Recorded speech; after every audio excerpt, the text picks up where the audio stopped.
Vamos a analizar este proyecto que está sobre un terreno de 6 por 15 metros, es decir, 90 metros cuadrados. Hola amigos, en este video analizaremos una propuesta de una casa de 60 metros cuadrados de construcción, de la cual nosotros hicimos una propuesta para una futura ampliación. Pero antes vamos a hablar un poco del contexto que tenemos en México sobre el tema de la vivienda de interés social. ¿Nos acompañas?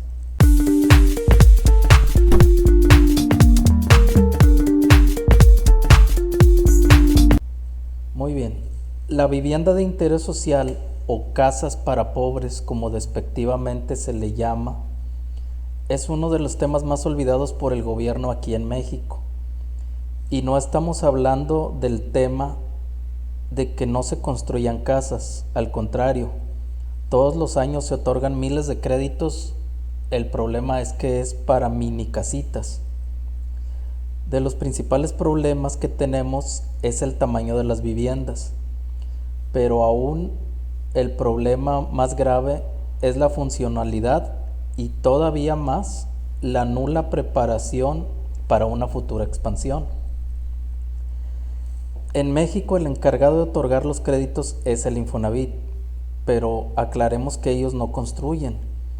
En realidad los encargados de la actividad de la construcción son las empresas, los grandes desarrolladores, que con el afán de vender y de cumplir con los requisitos mínimos que les exige el Infonavit, que de hecho pues son muy pocos, buscan ahorrar hasta el último centavo en la construcción, dejando a un lado el diseño y la funcionalidad, y pensando muy poco en la persona que habitará la casa, y aún menos pensando en facilitar una posible ampliación a futuro.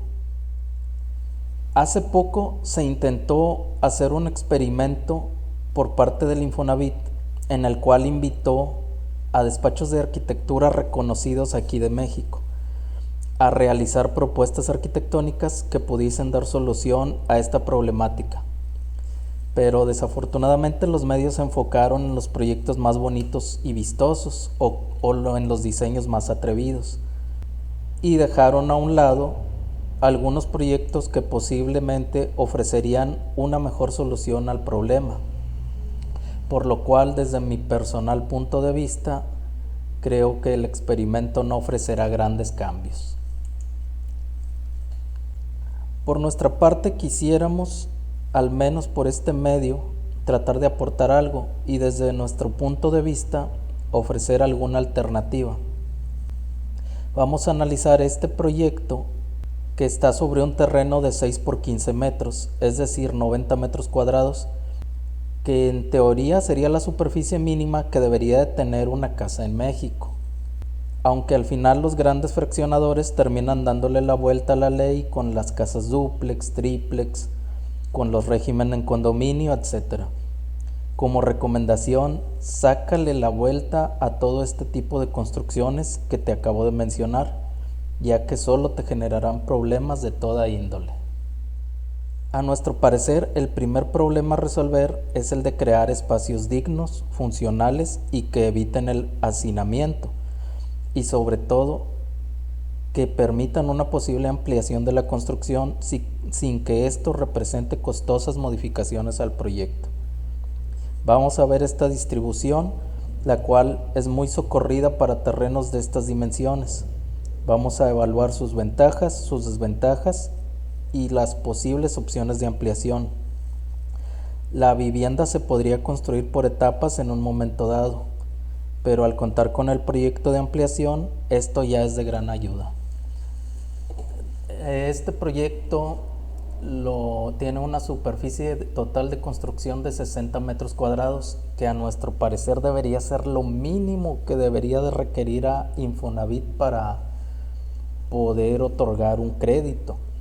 Desafortunadamente, aparentemente, ahorita la superficie mínima que te acepta Infonavit es de 42 metros y solo te exige tener una recámara y una alcoba.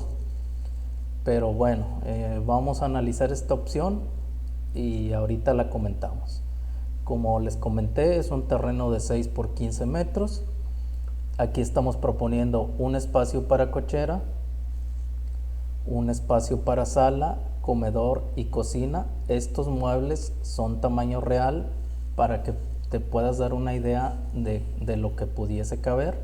Tenemos el área de cocina donde cabría tu estufa, tu tarja, espacio para refrigerador y hasta podríamos colocar una pequeña alacena.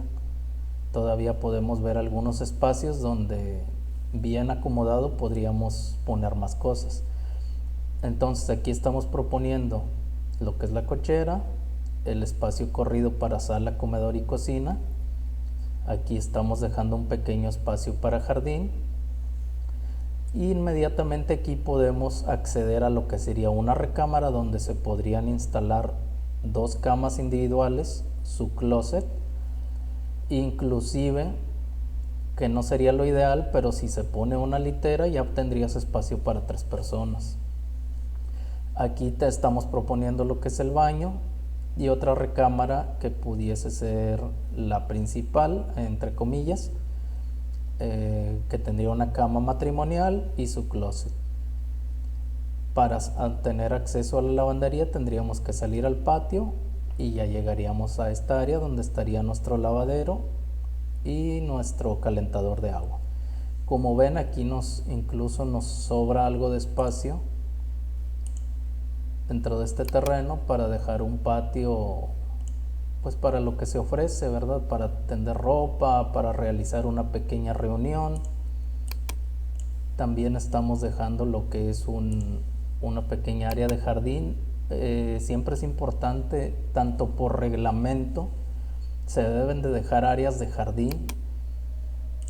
¿Por qué por reglamento? Porque todas las viviendas deberían de tener un área de absorción, lo cual ayuda a la recarga de los mantos acuíferos. Son cuestiones que mucha gente pensará que a ellos en qué le beneficia, pero pues realmente si te pones a analizarlo, sí son cuestiones que nos ayudan a todos. ¿Por qué el área de cochera? Porque una, por reglamento, y dos, porque tú no sabes si más adelante te va un poco mejor y puedes adquirir un carro y después te vas a evitar problemas, y créeme, te evitarás muchos conflictos con los vecinos. Bueno, sigamos aquí con el proyecto. Aquí estamos proponiendo un cubo de ventilación que en primera instancia, en esta primera etapa, nos ayudará para tener iluminación y ventilación, pero realmente aquí lo que estamos pensando es que esta área sea la preparación para una escalera futura. Ahorita vamos a ver el proyecto de ampliación.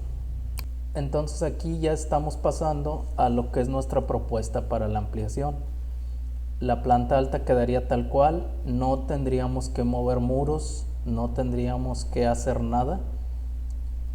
Solamente en el hueco que teníamos aquí marcado para ventilación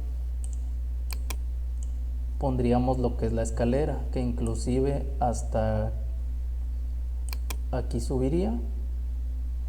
Inclusive bajo este espacio pudiese colocar una puerta y obtener una pequeña bodega o cuarto de triques. Entonces hasta aquí estamos pensando en una futura ampliación. No tendríamos que mover absolutamente nada de los muros. Esta es nuestra propuesta de una futura ampliación. Como ven, venimos subiendo, llegamos a este espacio. Aquí tendríamos acceso a una recámara, acceso al baño, acceso a 2 recámaras más. Entonces, si conserváramos las recámaras de abajo, podríamos tener 1, 2, 3 y 2 abajo, 5 recámaras.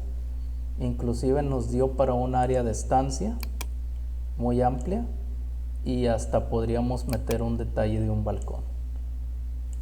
Todo esto estaríamos hablando en una construcción aproximada de 125 metros. Ya es una construcción más respetable, pero lógicamente esto lo estamos pensando en una segunda etapa y que se fuese realizando conforme fuese creciendo la familia.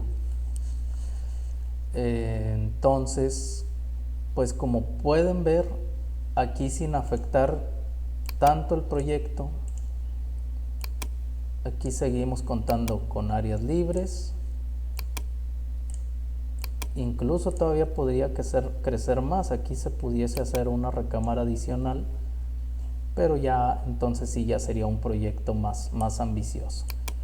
Como pueden ver, entonces contamos con todas las áreas ventiladas. Tengo ventilación en estancia, tengo ventilación en recámara.